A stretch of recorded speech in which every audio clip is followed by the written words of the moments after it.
La poule a une stabilisation de la tête incroyable parce qu'en fait ses yeux ne peuvent pas bouger. Alors pour pas voir flou, elle bloque sa tête, elle laisse son corps s'adapter. Elle fonctionne comme un stabilisateur de caméra, ou plutôt le stabilisateur de caméra fonctionne comme la poule. Dans tous les cas, les deux ont la même incroyable capacité à rester dans l'axe, alignés, et que vraiment toute l'horizontalité s'adapte.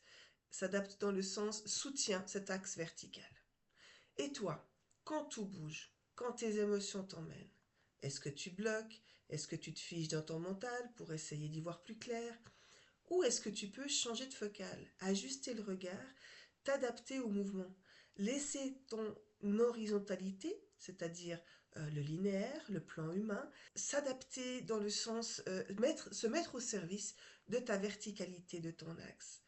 Parce que si ton regard bouge au même rythme que le chemin indiqué par tes émotions, alors il n'y a plus de flou.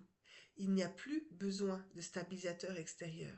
La stabilité ne vient pas de l'immobilité, mais de l'accord, de l'harmonie, de la cohérence entre ce que tu ressens et la façon dont tu le regardes, la façon dont tu observes, la façon dont tu vas poser une vision et un point de vue.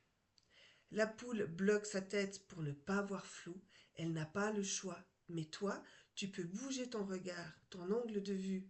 Et si ton regard s'aligne au mouvement intérieur, alors tout devient net. Et tu n'as plus besoin de te figer pour être stable. Quand ton regard s'aligne au mouvement intérieur, tes émotions ne sont plus prioritaires. Tes émotions ne sont plus que des indicateurs. Elles ne sont plus là pour te submerger, mais pour te guider. Alors, peux-tu laisser les émotions te montrer le chemin, suivre ce qu'elles ouvrent, voir les liens, les mémoires qu'elles relient entre elles, sans te confondre avec elles? Observer sans fusionner. Alors, tu retrouves un centre qui ne dépend plus de l'immobilité extérieure. Si tu veux une image, laisse tes émotions te guider comme une chasse au trésor. Et quand tu arrives au coffre enfoui, ouvre-le. Laisse sortir ce qui était enterré et cesse de chercher à cacher un trésor. Laisse l'or qu'il contient être vu. Ose partager ce que tu enfermes en l'exprimant et en le laissant se transformer par ton regard ouvert et conscient.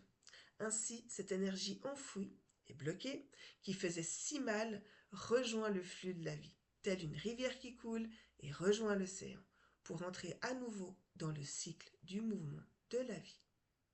Car avant le mouvement, il y a l'origine, l'œuf. Tout est déjà là, la vie intacte, sans agitation, sans manque. Serait-ce la recette de la poule aux œufs d'or?